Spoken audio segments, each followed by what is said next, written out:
ராதே கிருஷ்ணா. ஸ்ரீமதே ராமானுஜாய நமஹ. யோ நித்யம் அச்சுத பதாம்புஜ யுக்ம ருக்ம வியாமோகதாம் ஸ்ததிதராணி த்ரிணாய மேனே அஸ்மத் குரோர் பகவதோ தயைக்க சிந்தோஹோ ராமானுஜஸ்ய சரணம் சரணம் பிரபக்ஞே. 17 வாக்கியம் பார்த்துட்டோம். 11வது வாக்கியம், பிஞ்சாய் பழுத்தேனோ ஆண்டாளை போலே, என்பிரான் என்றேனோ பட்டர்பிரானை போலே, ஆராய்ந்து விட்டேனோ திருமழிசை ஆழ்வாரை போலே, அவன் சிறியன் என்றேனோ ஆழ்வாரை போலே, ஏதேனும் என்றேனோ குலசேகரரை போலே, யான் சத்தியம் என்றேனோ கிருஷ்ணரை போலே, அடையாளம் சொன்னேனோ கபந்தனை போலே.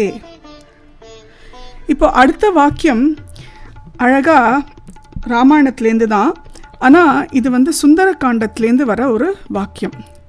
சுந்தரகாண்டம் நிறைய பேர் சொல்லுவா, எங்கள் ஆற்றுல என் குழந்தைக்கு கல்யாணம் ஆகணும், நான் அதனால் சுந்தரகாண்டம் படிக்கிறேன், என் பிள்ளைக்கு வேலை கிடைக்கணும், அதனால் நான் சுந்தரகாண்டம் படிக்கிறேன், என் பசங்களுக்கு பிஸ்னஸில் நல்லா விருத்தி ஆகணும், அதனால் நான் சுந்தரகாண்டம் படிக்கிறேன், என்னோடய பேரனுக்கு குழந்தை பிறக்கலை, அதனால் சுந்தரகாண்டம் படிக்கிறேன் அப்படின்னு ஒரு விஷயத்துக்காக நான் சுந்தரகாண்டம் படிக்கிறேன்னு சொல்லுவாள். அது எதுக்கு சுந்தரகாண்டம் படிக்கிறேன்னா, அந்த சுந்தரகாண்டம் ஒரு சுந்தரமான ஒரு விஷயம். அந்த ஒரு சுந்தரகாண்டம் படிக்கிறதுல ஜெயிச்சு வரவா தான் உண்டு. லைக் எப்படி ராமன் சீதையை ஜெயிச்சு வந்தாரோ அந்த மாதிரி சுந்தரகாண்டம் படித்தா ஒரு ஜெயம். அந்த ஒரு ஜெயத்துக்காக தான் சுந்தரகாண்டம்னு படிக்கிறது.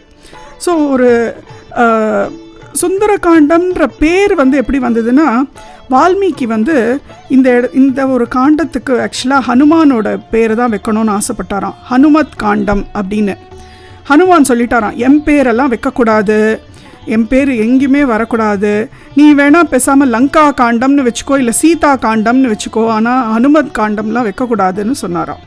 சரின்ட்டு வால்மீகி யோசிச்சாராம். ஏன்னா இதெல்லாம் ஒரு சுந்தரமான ஒரு விஷயம். இந்த காண்டத்தில் நடக்கக்கூடிய அத்தனை விஷயமும், ராமர் மனசளவில் கஷ்டப்பட்டு சீதா தேடுறது, சீதா அபகரணம், சீதா ராவணன் கிட்ட மாட்டின்றது, இந்த விஷயம்லாம் ரொம்ப ஹார்டான விஷயமானா கூட அதை எப்படி அந்த விஷயத்தை சால்வ் பண்ணி அதை ஜெயிச்சு ராமர் சீதையை மீட்றான்றது ரொம்ப சுந்தரமான ஒரு விஷயம். ஸோ அதனால் இந்த ஒரு காண்டமே ஒரு பியூட்டிஃபுல்லான ஒரு காண்டம்ன்றதுனால வால்மீகி யோசிச்சாராம், இதுக்கு நம்ம சுந்தர காண்டம்னு பேர் வச்சுள்ளான்னு. சரின்னு சுந்தர காண்டம்னு சொன்ன உடனே ஹனுமான் கோச்சுண்டாராம், என்ன நீ என் பேரை வைக்கக்கூடாதுன்னு சொன்னேன், நீ ஆனால் சுந்தர காண்டம்னு வச்சுருக்கியே அப்படின்ன உடனே வால்மீகி சொன்னாராம், சுந்தர காண்டம் தானே வச்சேன், உன் பேர் வைக்கலையே. என்ன உடனே, இல்லை எங்கள் அம்மா என்னை அன்பா சுந்தரான்னு தான் கூப்பிடுவா, அதனால் என் பேரை தான் வச்சுருக்கேன்னு. பாரு எப்படி வால்மீகிக்கு ஆசை ஹனுமானோட பேர் வைக்கணும்னு, ஆனால் அது எப்படி அமைஞ்சுது. அதுதான் ஒரு ஆசைன்னு இருந்ததுன்னா அந்த ஆசை எப்படி நிறைவேறதுன்னு பாருங்க. அழகாக அந்த பேர் சுந்தரகாண்டம்னு அமைஞ்சது, விச் இஸ் ஹனுமான்ஸ் நேம். ஸோ இந்த காண்டத்தில் சீதை அசோக வனத்தில் இருக்கா. சீதை அங்கே இருக்கிற ராட்சசியெல்லாம், ராவணனோட இதில் அரண்மனையில் இருக்கிற ராட்சசியெல்லாம் பயங்கரமாக துன்புறுத்துறான்னா எப்படி இஷ்டத்துக்கு வார்த்தையெல்லாம் சொல்கிறாளாம். ஒத்தி இவளோட மூக்கை கட் பண்ணிடணும் அப்படிங்கிறாளாம். ஒத்தி இவளோட ரத்தத்தை குடிக்கணும் அப்படிங்கிறாளாம். ஒத்தி உனக்கு என்ன கேடு கடந்தது, நீ ராவணனை எங்கள் ராஜாவை நீ கல்யாணம் பண்ணிக்கோ, உனக்கு எல்லாம் நன்மை நடக்கும், நீ ஏன் இப்படி உட்காந்துட்டு இருக்கன்னு ஒத்தி கேட்குறாளாம். அந்த மாதிரி they are taunting her so much. So அவளுக்கு ரொம்ப வருத்தமாக இருக்குது. ஆனால் அவள் ராமனோட ஜபத்தை சொல்லிகிட்டே இருந்துட்டுருக்கா. எந்த விதமான ஒரு இமோஷனையும் காட்டாமல் ராம ஜபத்திலேயே அவள் இருந்துட்டுருக்கா. இப்போது ஹனுமான் அங்கே வரார். சீதையை பார்த்துட்டு அவர் தூரத்துலேருந்து ஒரு மரத்தில் உட்காந்துட்டு அங்கேருந்து சீதையை பார்க்குறார். சீதையை பார்த்தா இந்த இவாளெல்லாம் இப்படி கஷ்டம் கொடுக்குறாளேன்னு பார்த்துன்னு உட்காந்துட்டுருக்கார். அத்தனை பேர் ராட்சசியர் நடுவில் ஒத்தி மட்டும் தூங்கின்னு இருக்கா. அப்போ ஒன்று இவர் நினச்சாலாம், சரி அந்த ராட்சசி கொஞ்சம் நல்லவளாக இருக்கணும் அப்படின்னு நினச்சி அவளை அப்படியே உத்து பார்க்குறாளாம். பார்த்த உடனே அவள் கரெக்டாக அப்படியே கண் முழிச்சு விட்றாளாம்.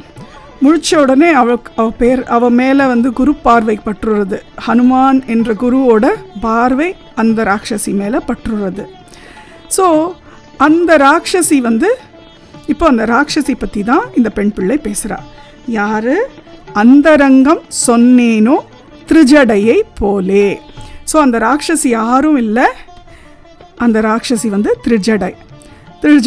திரிஜடை வந்து Valmiki சொல்கிறதுபடி Trijata possibly is விபீஷணாஸ் daughter.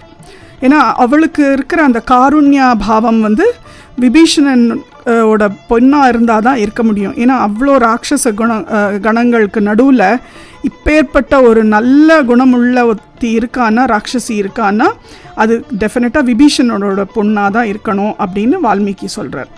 So இந்த திரிஜடா வந்து தூக்கத்துலேருந்து கண்ணு முழிச்சுடுறா. ஹனுமான் வந்த உடனே, ஹனுமான் பார்த்த உடனே குரு பார்வை பற்றுறது அவர் மேலே. முழிச்சிட்டு வந்து இந்த மற்ற ராட்சசி எல்லாம் சீத்தையை சுற்றி நின்றுண்டு கலாட்டா பண்ணிட்டு இருக்கால, அவளை எல்லாம் நகர்ந்து போங்கடி அப்படின்ட்டு எல்லாரையும் துரத்திட்டு அந்த ராட்சசிகள்கிட்டலாம் சொல்கிறா, இந்த மாதிரி நான் ஒரு கனவு கண்டேன். அந்த கனவில் வந்து ராவணன் எண்ணெயெல்லாம் தடவிண்டு அவன் வந்து அப்படி நடந்து போகிறதா கனவு கண்டேன் அப்படின்னு. யூஸ்வலாக அந்த மாதிரி கனவுன்னா ராவணன் வந்து செத்து போகிறான் அப்படின்னு அர்த்தம்.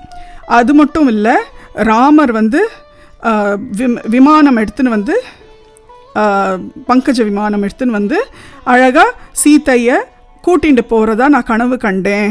சீத்தையும் அழகாக ஆகாஷ கங்கையில் போகிறதா பார்த்தேன். இந்த மாதிரி ஒரு அழகான கனவு கண்டேன். அது மட்டும் இல்லை, ஒரு வானர வீரன் லங்காவையே எரிக்கிறதா கனவு கண்டேன் அப்படின்னு அவன் சொல்கிறாளாம். இதெல்லாம் வந்து ஆக்சுவலாக அந்த தோழியருக்கு சொல்லலை. ஆக்சுவலாக இதெல்லாம் வந்து அந்தரங்கமாக சீதைக்கு தான் சொல்கிறா. அவளுக்கு ஆறுதலாக இருக்கட்டும், அவளுக்கு நல்லதாக நினைக்கட்டும் அப்படின்னு. சீதாக்கு அவளுக்கு புரிஞ்சுடுறது. திரிஜடை சொல்கிறது வந்து அவளுக்கு ஆறுதல், அவளுக்கு இந்த மாதிரி நடக்கும்னு சொல்கிறது வந்து அவளுக்கு ஒரே சந்தோஷம்.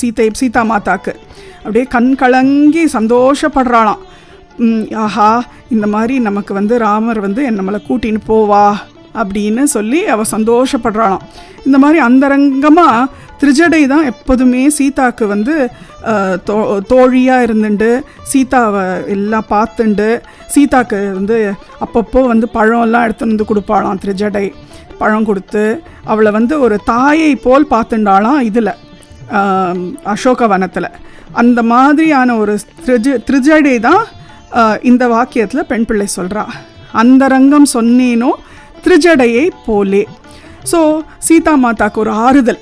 அந்த மாதிரி ஒரு நிலைமையில் அவள் இருக்கிற சீதா மாதா கணவனை பிரிஞ்சு இந்த ராட்சசங்கிட்ட உட்காந்துட்டுருக்கேனே அப்படின்ற அந்த வருத்தத்தில் இல்லாமல் அவளுக்கு அப்பப்போ ஒரு நல்ல வாக்கியம் சொல்லி திரிஜடை வந்து அவளை ஆறுதலாக பேசி அவளுக்கு ஒரு நல்ல ஸ்திதியை கொடுக்குற மாதிரி ஒரு வாக்கியத்தை பேசி ஆறுதல் சொல்கிறாள்ல, அந்த ஒரு விஷயத்தை தான் பெண் பிள்ளை பிடிச்சுட்டுருக்கா. ஸோ இந்த வாக்கியத்தில் பெண் பிள்ளை சொல்கிறாளாம் ராமானுஜர்கிட்ட, இந்த மாதிரி அடியாள் இல்லையே, நானும் போயிட்டு நானும் இந்த குமுதவல்லி தாயார் இருக்கா, கோளூர்வள்ளி தாயார் இருக்கா, இவாள்கிட்டெல்லாம் நான் வந்து ஃப்ரெண்டாக இருந்துட்டு நான் அழகாக என்னோடய அந்தரங்க விஷயத்தெல்லாம் அவாக்கிட்ட சொல்லலாம். ஆனால் அடியாள் அப்படி இல்லையே, இந்த ஊரை விட்டு கிளம்பணுன்னு தானே யோசிக்கிறேன். அடியாள் வந்து மொசல் புழுக்க சுவாமி, வரப்பில் கடந்தா என்ன, வயலில் கடந்தா என்ன, என்னால் எந்த பிரயோஜனமும் இல்லை சுவாமி, அதனால தான் இந்த ஊரை விட்டே போகிறேன் அப்படின்னு. நீங்களாமும் நினச்சிக்கோங்க, நமக்கு வந்து ஃப்ரெண்ட்ஸ் இல்லைன்னு நம்ம யாரும் நினைக்கவே வேண்டாம். நமக்கு வந்து பகவான் எப்போதுமே ஃப்ரெண்டாக தான் இருப்பாள். அதுவும் ஆண்டாள் எடுத்துக்கோங்க. ஆண்டாளை பார்த்தீங்கன்னு வச்சுக்கோங்க, ஆண்டாளை வந்து ஃப்ரெண்டாக எடுத்துட்டுருங்கோ. ஆண்டாள்கிட்ட எல்லா விஷயமும் சொல்லுங்கோ. உங்களுக்கு அந்த விஷயம்லாம் நீங்கள் ஏதாவது வருத்தப்பட்டு சொன்னால் கூட ஆண்டாள்கிட்ட அந்த விஷயம் வந்து உங்களுக்கு நல்லபடியாக நடக்கும். அந்த வருத்தம் எல்லாம் உங்களுக்கு அந்த வருத்தத்துலேருந்து நீங்கள் மீண்டு வந்துடுவேள். அந்த மாதிரி ஆண்டாள் வந்து உங்களுக்கு ஒத்தாசையாக இருந்து உங்கள் ஃப்ரெண்டாக இருந்து உங்களுக்கு அனுகிரகம் பண்ணுவாள். நீங்கள் வந்து மற்றவாழ ஃப்ரெண்ட்ஸாக, ஹியூமன் பீயிங்ஸை ஃப்ரெண்ட்ஸாக எடுத்துக்கிறதோட பகவானை ஃப்ரெண்ட்ஸாக எடுத்துட்டு பகவான்கிட்ட உங்களோட விஷயங்கள், உங்களோட சந்தோஷத்தை, துக்கத்தை ஷேர் பண்ணிக்கோங்க. அப்போ உங்களுக்கும் ஒரு ஆறுதல் கிடைக்கும், உங்களுக்கும் ஒரு நிம்மதி கிடைக்கும். ஸோ அந்த மாதிரி தான் பெண் பிள்ளையும் சொல்கிறான். அந்த மாதிரி எனக்கு அந்தரங்கம் பேசணும்னு தோணலையே, என்னோட மனசில் இருக்கிற அந்தரங்கத்தெல்லாம் நான் சொல்லியிருக்கலாம், கொட்டியிருக்கலாம், ஆனால் அப்படி தோணலையே சுவாமின்னு ராமானுஜர் பார்த்து வியந்து போகிறாளாம். என்ன வார்த்தையை பேசுகிறா பாரு, எவ்வளோ அழகழகாக கம்பேரிசன்ஸ் கொடுக்குறா பாரு. திரிஜடைன்றதும் ஒரு சின்ன ஒரு பாத்திரம் தான் அசோகவனத்தில். அந்த ஒரு சின்ன பாத்திரத்துக்கு எவ்வளோ ஒரு முக்கியத்துவம் கொடுத்து அண்ட் அந்த இதில் எவ்வளோ அழகான சாராம்சம் இருக்குன்றத அழகாக இந்த பெண் பிள்ளை சொல்லிட்டா பாரு அப்படின்னு அப்படியே ஆனந்திக்கிறாராம். 18வது வாக்கியம், அந்தரங்கம் சொன்னேனோ திரிஜடையை போலே. ராதே கிருஷ்ணா. ஸ்ரீமதே ராமானுஜாய நமஹ.